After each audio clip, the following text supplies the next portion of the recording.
John, how you doing? Doing well, thanks. How about yourself? Doing good, doing good. Thank you. Sorry about the mess up with the password there. That's all right. I don't know what was going on. And then the last time you sent me the link, it went right through. So, It works. We're here. We're here now, right? So yeah, all good. yeah. So first off, I want to start with kind of how are you doing through everything here in COVID? How is this affecting you? I mean, I imagine it's putting a lot of hardships on the tattoo shop, right? Yeah, it's been rough from a business standpoint because our stores were all shut down for a couple months, but we're getting back in the swing of it and trying to get back to somewhat normalcy and make sure that everybody can survive. But I'm doing fine. I'm using the time to stay inspired and move forward and do big things. How are you doing? I'm doing good. I mean, I work from home, so it makes it a lot easier. I mean, I'm not I'm not in a situation where I have to hurt in that regard. I have two kids though, and distance learning is not, going to be pretty. We put a Band-Aid on it at the end of last year, and just knowing it's going to be the foreseeable future is tough. Yeah, that is tough. I'm sure you'll get through it, but it is tough. Yeah. So cool. So I wanted to talk, obviously, mostly about Grey Daze and the new album, Amends, that you guys, new old album that you guys kind of put out, and how it came together, work with Chester, how the band kind of dynamic came across, all of that, right? And so first, let's kind of go back to, Grey Daze and in the initial kind of form and kind of how you guys got together. Can you tell me a little bit about that dynamic and how you met up? Sure. So it would have been 1992. We were forming our first band together. A mutual friend named Chris Hewlett, that he knew this kid that sounded just like Eddie Vedder. That was playing with his little brother at the time.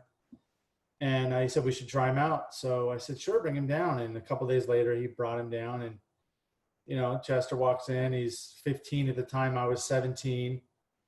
And he was this, scrawny little kid, just kind of nerdy looking. He had, he didn't look like a rock star. And, here we are, we're all, part of the grunge scene. We had, this little, long hair and the whole thing. And he wasn't that at all. And so we kind of prejudged him, thinking this guy is not going to be, part of our band or whatever. And I can't speak what the other guys were thinking, but I'm pretty sure that's what all of us were thinking. And then he got up and sang Pearl Jam Alive with us, and we played through that, and he sounded great. We knew right away, halfway through the song, we're looking at each other saying, this is the guy. And we got through the song and sat down and said, do you want to join the band? And he said, I have to ask my dad, will you come and talk with my dad?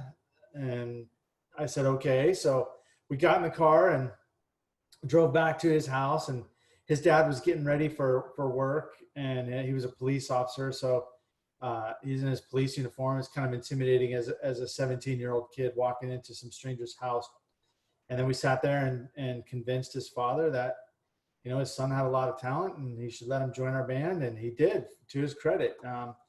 Lee, I think, doesn't get a lot of credit. He was a single father to Chester, and, all parents, they're not perfect. But at least, I have to hand it to Lee. They at least gave Chester a chance to go out and try to chase something he was enjoying and good at. And so he joined, and then I think we played our first show, really shortly after we joined. I've said in other interviews, I think it was around 3 or 4 months, but I had another friend that reminded me, he's like, no, you guys actually did your first show, which was a fraternity party. Or technically it was a party, but it was a fraternity party at ASU like 3 or 4 weeks after putting the band together, because we had to learn a bunch of cover tunes. And I remember when he told me that, I said, you know what, you're right. I remember that. We were learning like everything from Motorhead to Pearl Jam to Nirvana, and we just played cover songs, and that was our very first show together. And then, of course, as time went on, we started to hone our chops and started writing really well together. And then we eventually did our first album called Wake Me, which would have been 1994 released, and that did really well. I think we sold 5,000 copies, and you know, our second album came out in '97, which was No Sun Today. But in between those two albums, we had signed two different record deals. We eventually signed three record deals, but we signed two record deals in between, and we spent the entire year of 1996 with a company called Real Records, which was a subsidiary of Interscope at the time, with a guy named Glenn Parrish, who on the label. We literally spent a year recording another record.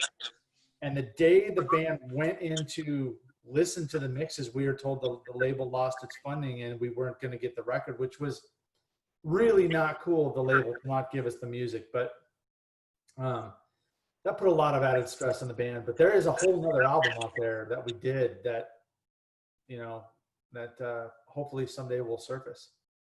Yeah, and so you mentioned Chester's dad, and I know your dad was an accountant. Your mother worked for American Express. Like, were they supportive of the band all along? I mean, tell me about that dynamic. My father was a musician back in high school as well, and you know, although he wasn't like cheering me on to try to go and learn how to play instruments, he definitely was supportive because he understood where that drive came from, and you know, he had it as a young man as well.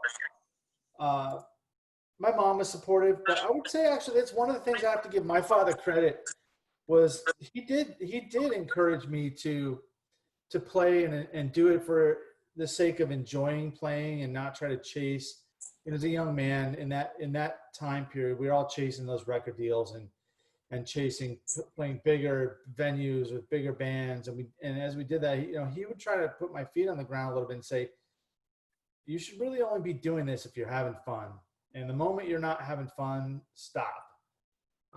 Which I thought was really good advice. And then I got more encouragement from my uncle Mike on the drum. He was a drummer as well, and he was kind of the band photographer throughout the 90s. I mean, most of the photos that exist of the band, Mike Walliser actually took, and we would go out to California and spend days doing photo shoots with him. But he really encouraged me on the drum side. But both my parents were definitely encouraging and pushed me to at least go and have fun with what I was doing. And they would come out to the shows. Chester's mom and dad would come to the shows in the early years. As the band got bigger and we started playing really big venues, I think our parents shied away a little bit because it might have been a little uncomfortable with the amount of crowd, especially when we started drawing lots and lots of people. But to the important shows and stuff, they would show up and encourage us. Yeah, and so playing the drums, I mean, did you have a dedicated room in your home, like where it was okay? Like, were the neighbors pissed? What was that like? Early on, before I joined the band, my parents let me put a drum set in the spare bedroom for about 2 or 3 months, and that's all that lasted. And It did then not. we had to go rent one of these rehearsal studios that were they're in Central Phoenix. They were called Francisco Studios. It was on 23rd Avenue in McDowell. It's so weird that I remember that. And that was our first rehearsal studio. You know, I think it cost us $240 a month, and we all each had to pitch in like $50 or whatever it was. And you know, half the time, half the band members couldn't pay for the studio stuff, and I would end up picking up the slack. And you know, that kind of those little menial dumb things put so much pressure and tension in bands that's just so unnecessary. But it's definitely there. But no, so for the most part, I would go down, you know, 3 to 4 nights a week and practice my drums at the rehearsal studio. And then once the band was formed, we would all do that. And I would either go before or after practice and actually practice my chops. Yeah, and how far did the touring take you around that time when you were starting out? How far were you able to go? We only did the Southwest United States on the touring. We did a lot of California. We did Utah, Denver, Texas, and all over Arizona, and that's about it. Those Texas, Utah. I think we did a couple things in New Mexico also, but that's about it. And then we played a couple shows in Mexico and Rocky Point. So I guess we toured internationally, but those were, you know, like party bar events during spring break and stuff. But, you know, our tours were more, they were like satellite tours where we would go out for 3 or 4 days and play 2 or 3 nights. Like we would do, you know, the Galaxy or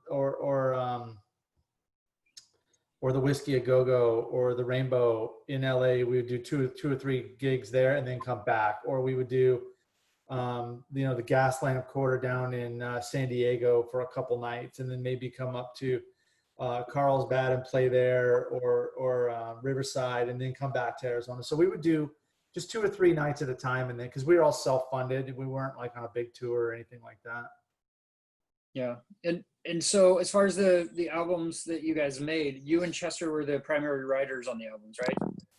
All the band members were the writers. I don't like to try to discount anybody else's credit. Everybody in the band wrote. As far as lyrics goes, Chester and I wrote the lyrics, but that's not what I would consider writing the song. Sure. You know? But everything. There's just such a wide dynamic because out of the 35 plus songs we recorded over the years, and we probably wrote, I don't know, 60 or 70 songs together. They all came about in different ways. Like, I can tell you, like, Morey Sky came about with Chester and I writing out the lyrics and melodies on a beach in Mexico. But I can tell you a song, Believe Me, where he was just strumming on a guitar and kind of came up with the music and most of the words. And then we formed that around what he was doing. But then, like, the song Sometimes was originally written by Jonathan Krause, Jason Barnes, and myself before Chester got to practice. And then Chester walked in and just started singing right over the top of what we were doing. So there was so many different ways we wrote that I can't say this was how we did it. There was Chester and I played in like 5 bands together. So we would there was one band where, it's called SAC, and we would take melodies that he and I, because I would play keyboards and sing, and he would sing in that band with another guy named Rick Gonzalez. We never got to do any heavy recording or anything like that, but we would go in and write vocal melodies together. And then, when we stopped doing SAC, we would come back and put those vocal melodies into different songs. I think Saturation is a good example of that, where, that song was originally a song for the band SAC, and we ended up kind of modifying everything and taking me off the keyboards and putting me back on the drums and doing it that way. So, I could talk for hours about the different ways we did all this stuff. Yeah, but it sounds like you guys had a pretty natural chemistry in terms of the way you wrote and the way you worked together with the band and everything. Without a doubt. Look, we were really good writers together, but we were even better friends. So we just had that natural friendship. And I have to give him credit, because most singers, and I've worked with a few, don't have the ability to set their ego aside and work with somebody else's vocal ideas, because that's their instrument. And especially at such a young age, he was so willing to work with me, and of course, as he went on to Linkin Park, obviously he took that same work ethic and was able to work with Mike and those guys, the way he wrote, and would listen to other people's ideas. And then he had this really great ability to listen and take other people's ideas and implement them or not. He would push back, and he had so many great ideas of his own. I don't want to make it seem like it wasn't mostly him, because it was mostly him. But when we did have input going back and forth with melody lines, he had this ability to take it in and then make it his own. And, I told a story about this a couple months ago in an interview that it popped in my head. I started laughing because I wrote out the lyrics 10 times, and I brought it to practice, and we started working on it. And we got to that little bridge section where, I was like, I was thinking that we just kind of whispered the word pain right here. And he goes, oh, okay. And I remember him hopping up, and we go through the song, we go through the parts as we're writing, and he just screams that word. It had nothing to do with my intent on that part. Yeah. He took it and made it something so special to me. I can't speak for anybody else, but for me, like, every time I hear him sing that part, I get chills in my body, because I remember the moment we wrote it together. It was just very special. Yeah. And so, talking about pain and the lyrics and everything, the lyrics are so deep. And we're talking about a 15-year-old teenager. I could tell you, like, I was not doing anything like that, you know. Well, keep in mind, we formed the band when he was 15. We broke up when he was 21. So there's a lot of time for growth in there. Like when we're talking about writing in time, he'd have been 19 or 20 years old when we were doing that. So keep that in mind. Like he wasn't, everyone always has this thing like he was 15. Well, he was 15 in the beginning, but we all grew, you know? Yeah. So he definitely was not as great when we started as when we finished. It's just his growth pattern was, you know, he was so willing to put in the work and become a great singer. The stuff that we did, you know, early on in the SD and His Friends tapes, you can hear some raw talent in there, but there's not really, actually there's a couple of moments of really cool things that he does on those tapes, but the whole thing is like the production value, all the stuff that went into that is not at the level of where he ended up when he started doing, when he did the tracking for what would become No Sun Today and eventually the songs on Amends. Those Yeah. vocal performances are just incredible, you know? And he couldn't have done that when he was 15 because he just didn't have the chops yet. But when he was 20, he was able to. Yeah. And so where do those lyrics come from? Like, how did you guys pull those? Because they're so, I mean, they are deep and moving, even for a 21-year-old to have those kind of feelings. And I know you, I mean, obviously over the past couple of years, especially have really dove into into the lyrics, into the music that you guys had, made back then, and, had to kind of revisit this. And so we'll talk about how that affected you a little bit, but, really, I just want to start with kind of where those lyrics kind of came from. So I'm going to give you kind of a, hopefully not a boring version of how I put this into perspective. So back in the 90s, let me start even earlier. In the 80s, you had bands that were talking about sex, drugs, and rock and roll, and everything was a big party. It was a Motley Crue fest all over the place, right? That's not really where we came from. Our roots were embedded in what would have been the grunge scene. So you had Nirvana, Alice in Chains, Soundgarden, Pearl Jam, Jane's Addiction, Live, Candlebox, Smashing Pumpkins, Bush. All those bands were writing about pain, loneliness, drug abuse, addiction, sadness, melancholy. All those things became the genre of what was grunge. So that was really what was embodying the movement of the grunge era. We came from that. We weren't in that, but we were born out of that. So when we wrote, I was a philosophy major in college, and I would write from a philosophical point of view. And of course, the whole scene at the time was this sadness, melancholy, drug abuse. So a lot of this stuff I was writing from a philosophical conceptual point of view. I thought, for the most part, Chester was writing from the same point of view. But as this whole process of redoing these songs on Amends, I realized that some of the things that when we were writing together, he was really feeling on a very deep emotional level. And whereas I was writing what might be or what could be, concepts. And I was young. We all have angst and anger when we're young. But I didn't go through anywhere near the kind of emotional pain that Chester grew up with. So those emotions that are in those songs, not only lyrically, but as performance-wise, those are real emotions that he was feeling at the time. And you can hear it in the music. When I went back and listened to these vocal tracks, he believes every single word that he is singing on this album. And that's what I think makes this record so special. It's not that my phenomenal drum playing, it's his vocal performance is absolutely breathtaking. And I think as a listener, it's the ability to connect to those emotions that he's portraying. And a lot of the listeners and Chester's fans, I think in a broad sense, most of Chester's fans are maybe not able to communicate the pain or emotional torment or issues that they've had, but they can listen to Chester sing and they can connect with it and say, that is exactly how I feel. He's singing exactly how I feel. It may not even be saying how you feel, but it's the emotion and what and how he's saying it that people are able to connect with. And I think that's what has made Chester such an important entertainer singer, vocalist for the generation from 2000 basically all the way up until his passing. But what I think this album does for people is it gives them an introspective into Chester's mind and the emotions that he was feeling as a young man.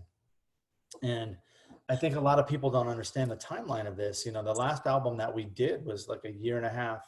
I mean, basically less than 2 years before Hybrid Theory came out. So I mean, it was very close in timeline. And he just had this innate ability to connect with the listeners and express himself so that you understood the emotions behind the words. Yeah. And, and kind of, you mentioned that time frame, the 2000, like right before, Hybrid Theory. Obviously Chester got signed to what became Linkin Park. Like, where did that leave you and the other band members? Like, tell me about that dynamic and where you went from there when that happened. Sure. So in 1998, we got, after our Real Records deal fell apart, we went in and we recorded No Sun Today. And this was at the peak of the band. We were playing in front of 1,500 people pretty regularly when we would throw a show. We would play with all of the big nationals that would come through town.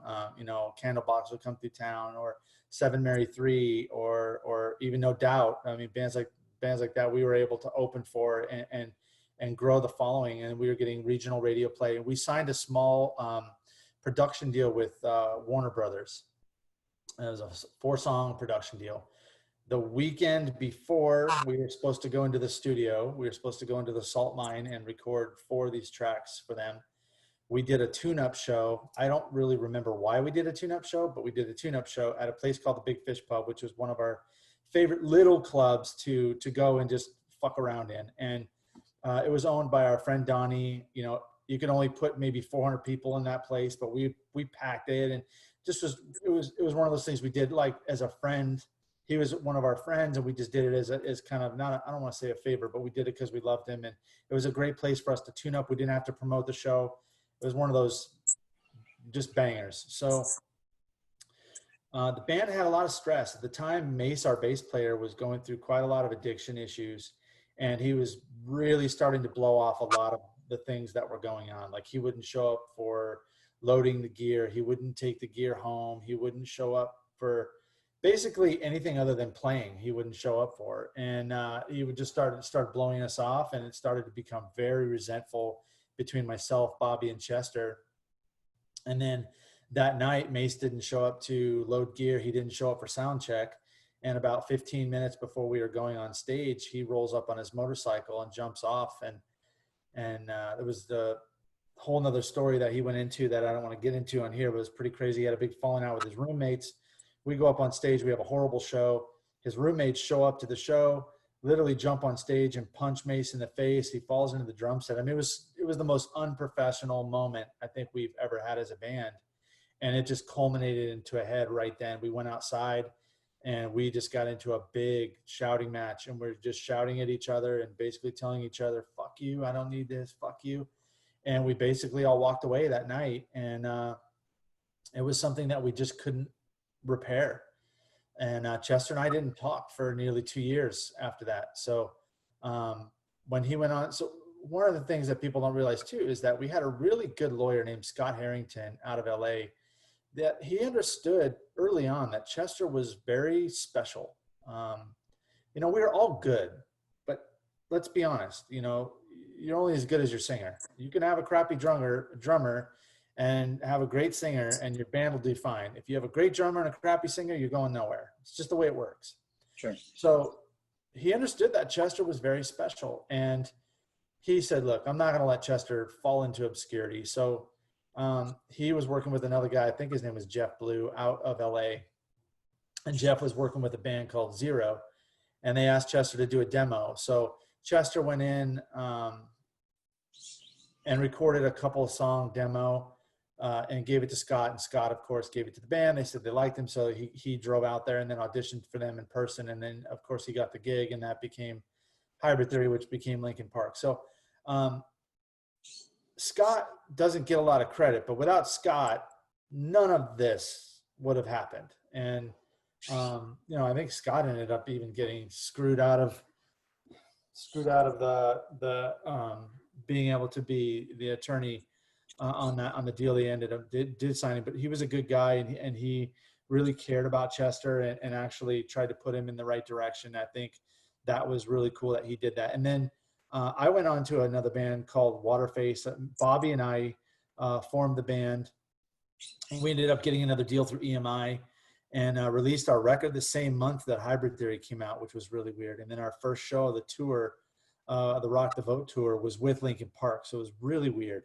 But, you know, I ended up leaving that band. I just, after being in such a good band like Grey Daze and joining Waterface and doing the majority of the writing with Bobby, the singer and the bass player in that band, they just didn't want to work very hard. And I knew right away when we got that first tour that these guys were not willing to put in the work that it takes to make it big. And I made the decision to leave that band that day. Actually, that the first day of the Rock the Boat tour, I ended up leaving the band. So, and then Chester and I reconciled in 2002. When 2002, maybe 2001, Bobby had been diagnosed with brain cancer. This would have been early 2002, actually. He got diagnosed with brain cancer, and Chester called me and said, "Hey, man, it's been too long. You're my best friend. I'm sorry." I said, "I'm sorry." I said, "You know, I never should have yelled at you." And he's like, "I never should have yelled at you." And I can't believe that, you know, we've let this much time go by, and I'm really sorry. And I told him I was really proud of him for his success. You know, that was some things that was going on at the time too. People would come up to me, "Are you upset that Chester, you know, is doing so well with Linkin Park?" I'm like, "Fuck no, I'm not upset. I'm fucking proud of him. Like, we may not be talking, but I'm fucking proud of him. Like, I had a lot to do with him getting where he's at, and I am stoked for him. Like, you know, I get to live vicariously through him a little bit on that." And that was in the early days. So we get a lot of these, I don't want to call them losers, but it's just, to me, that's a loser mentality. When Yeah. you're jealous or upset that somebody else got something you didn't get. I just don't think like that. You know, I'm a badass in my own right. I do a lot Yeah. of really great things, and I don't have to be upset that somebody else got something cool that I didn't get. Like, I'm going to go out and create my own cool shit. And that's just the way I think. So I was very proud of him. I actually owned a recording studio in 99, 2000, I think through 2002, something like that. And I used to be what was called an influencer, and the record labels would send me big stacks of CDs every month. "Hey, this is our new releases. Tell us what you think." And they would send me these forms. I'd fill them out and say, this sucks. This is good. This sucks. Most of it sucked. And then I got the demo for Hybrid Theory. It wasn't even Linkin Park yet. I believe it was called Hybrid Theory. And I saw the names on it, and it said Chester Bennington. I was like, interesting. So I put it in, and I listened to it, and I took it home that night. This is before they were huge, before any of that stuff. I took it home. I showed my wife. I said, "You got to listen to what Chester is doing." And she listened to it. I said, "This is fucking really good, and he's going to do really well with this." And sure enough, I think 6-8 months later, the band started popping off and doing well. And I just remember that moment. My wife reminds me of it all the time. "Do you remember when he brought his CD home?" I said, "I sure do." Because I just remember feeling so proud of him for not giving up and going after it, because it's easy to quit, man. And that's the one thing people say, why do you think Chester was successful? Two reasons. One, he was a great vocalist, but there's a lot of great singers that never do anything. He had the drive to make it, and he was willing to do anything he had to do to make it. And I don't mean that in a fictitious kind of bullshit way. He actually slept on people's floors. He slept in cars. He was willing to quit his job and have zero income in order to sing. Those are things that most human beings will not do. He was willing to sacrifice everything he had in order to make it. And people don't understand that. That's the biggest reason that Chester made it. Yeah. Yeah. He took away that safety net, and he was, you know, comfortable with that, and he, you know, put it all on the table. Right. So He did. And you know, he aside from his vocal performances, he was just such a sweet guy and just a really good dude. I never once saw him start a fight with anybody. He was always a generous, genuine human being. At the complete strangers, he would sit there and talk to him for an hour. You know, even when he had places to go, I'd have to drag him off with Chester. We're supposed to be, you know, we got a meeting in 40 minutes and we got to get across town, and he'd be talking to, I don't know, the waiter or the host at a restaurant, and he'd stand there and talk to him for 30, 45 minutes. And I remember thinking, God, dude, we got to go. But that is what made him so special, is he was so genuine. He was really interested in what they had to say. And I don't have that kind of patience. I wish I did sometimes, but he was definitely an inspiration to how he treated people, how he treated others. He was just a really genuinely nice guy. Yeah. So let's talk about amends just a little bit in the, current phase of, of the music, and how you got there. Right. So I know it was a long process for you. I mean, first, obviously you needed the grieving piece, you had to, you couldn't jump into it. You had to kind of take the time you needed, but then how do you progress from there to, to like, okay, let's do this for Chester. What's weird is people say that, that initially I would say, yeah, went through the grieving process or whatever, but I don't think I did. I think the first 4 months after he was gone, I was still in shock. And I think that for me, I had the luxury of doing this project because this project became the grieving period for me. And I got to get through all of those emotions during the re-recording of this stuff, because I got to know my friend on a much more intimate level than I ever knew him before, listening to these lyrics and vocal performances in a way that I hadn't understood him before. There were plenty of times where we would share some tears in the studio while we were doing this project. After his funeral, my wife and I were standing in the parking lot of the cemetery where I want to say, he wasn't buried, he was cremated, but where the services were. And we were standing outside. We were the last ones to leave, literally the last people to leave the cemetery. And I just remember looking around, and I just told her, I said, this doesn't feel real. Like, it doesn't feel like this actually happened.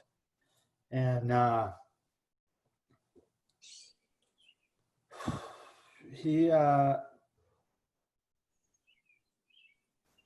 it took me months to digest that, so I wouldn't call that a grieving period. No, it was more of a coming to terms with. That's a good way of putting it. It was coming to the realization that it actually did occur.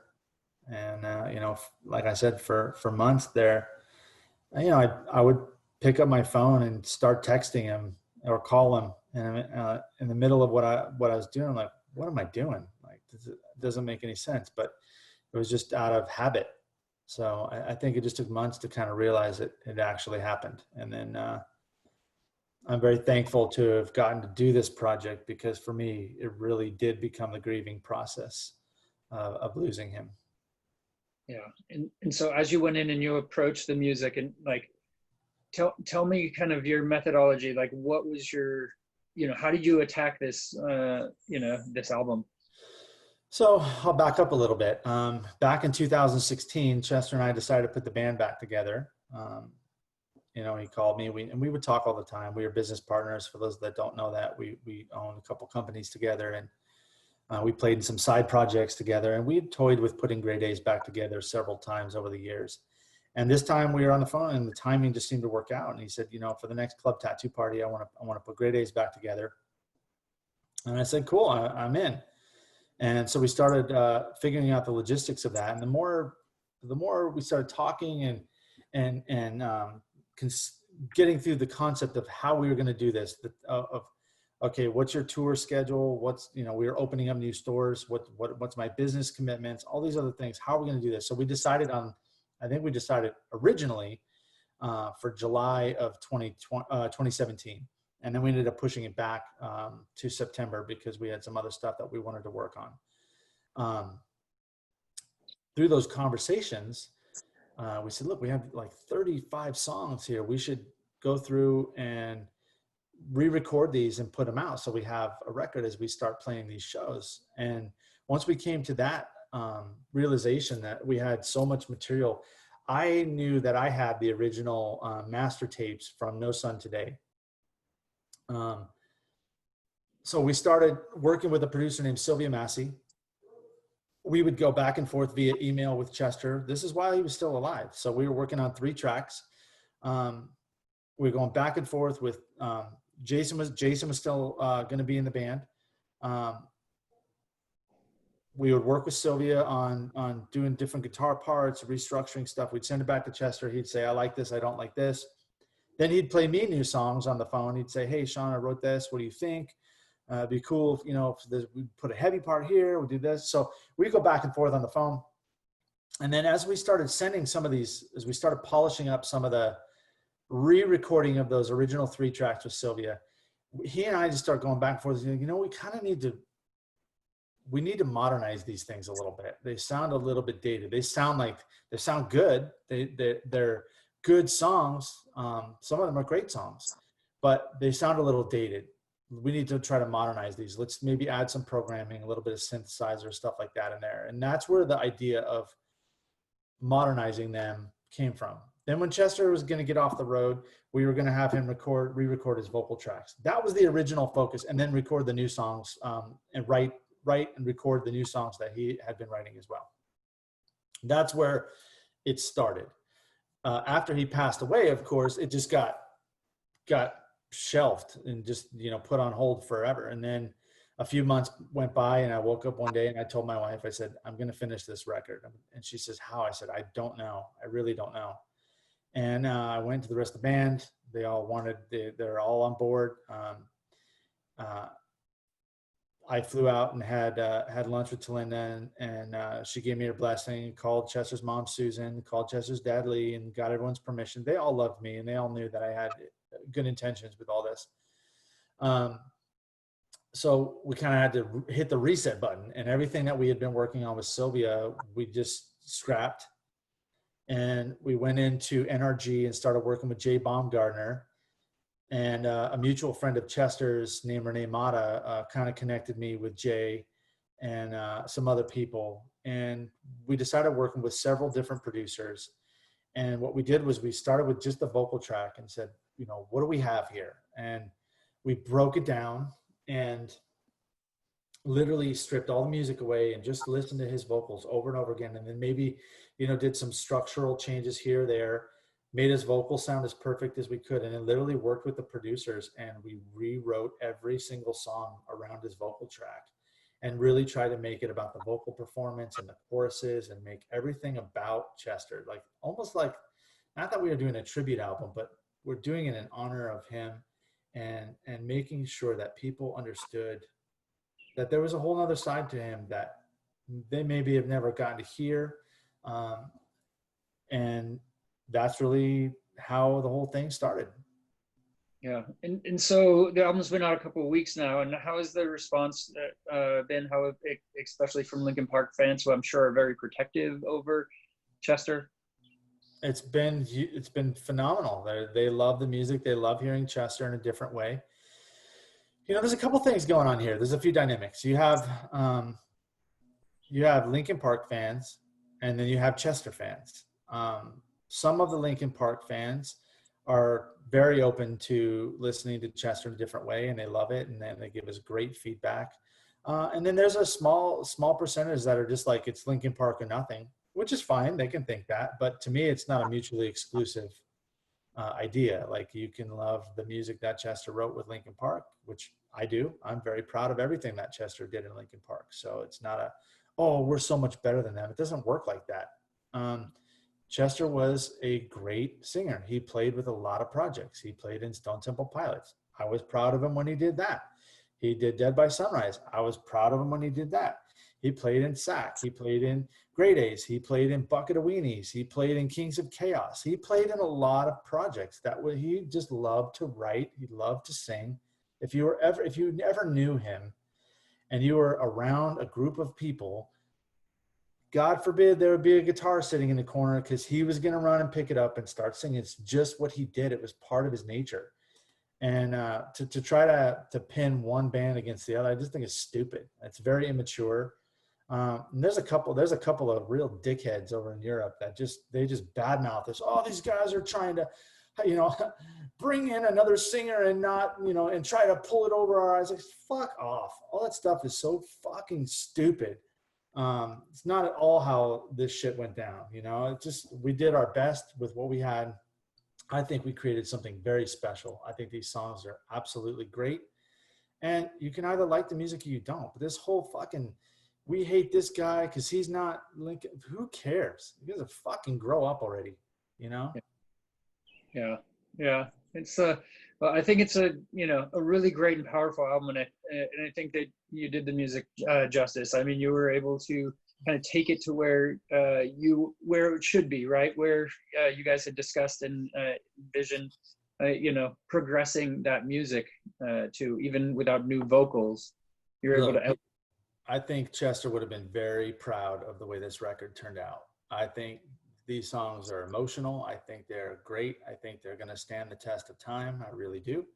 The emotional response we're getting from the fans is overwhelmingly positive. People are telling us every day, we're getting hundreds of messages every single day.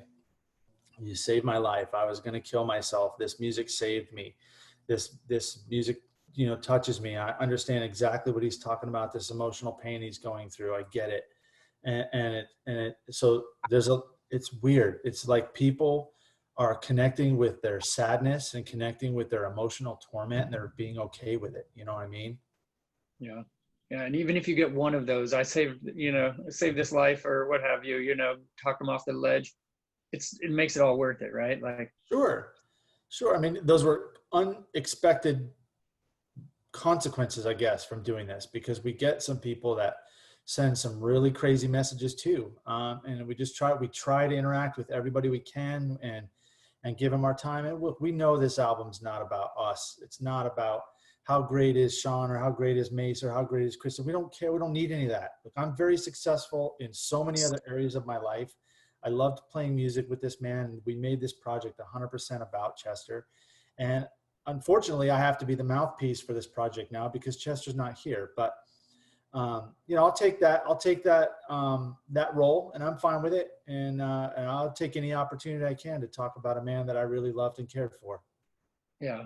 And, and we didn't get a chance to really talk about it, but I do want to congratulate you on your success with Tattooed Millionaire and Club Tattoo and everything. I mean, you guys built something from nothing that, is really impressive. And I heard you're planning on growing it, expanding and franchising, which is just, I'm sure it's huge. That's really awesome to be able to do something like that. So I want to give you kudos.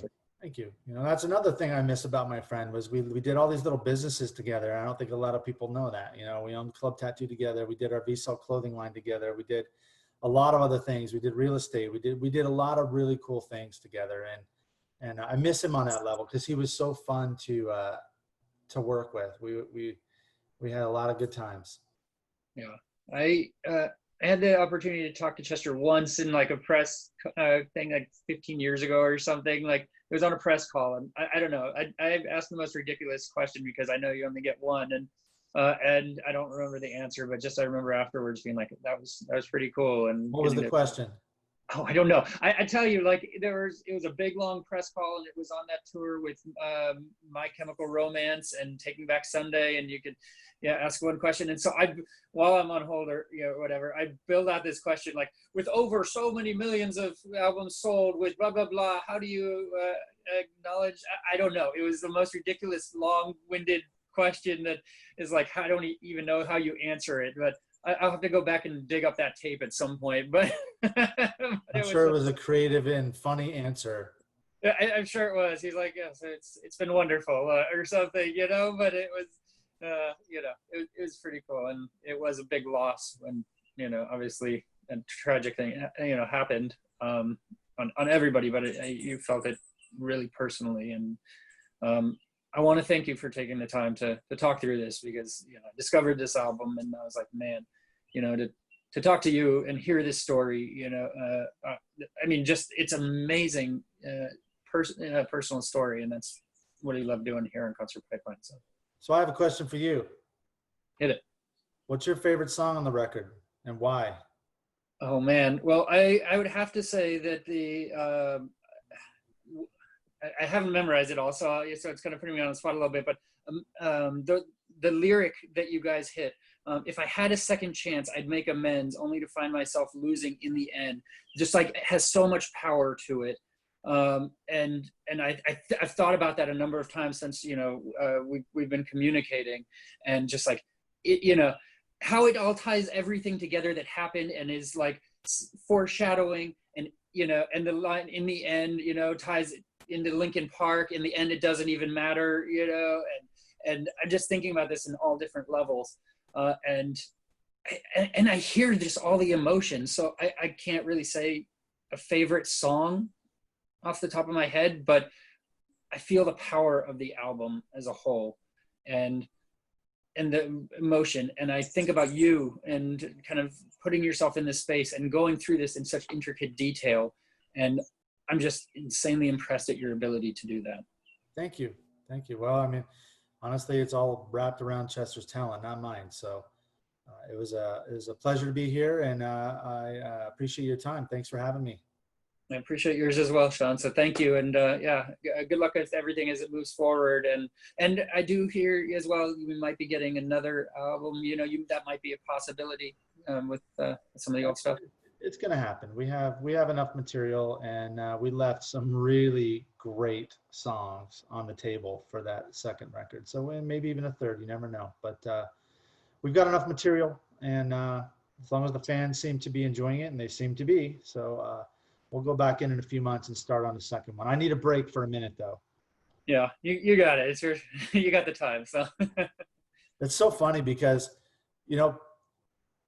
I get messages on Instagram or whatever, like the day after we released the new record, the day after, dude, when are we going to get new music? And I'm like, are you fucking kidding me? Like, really?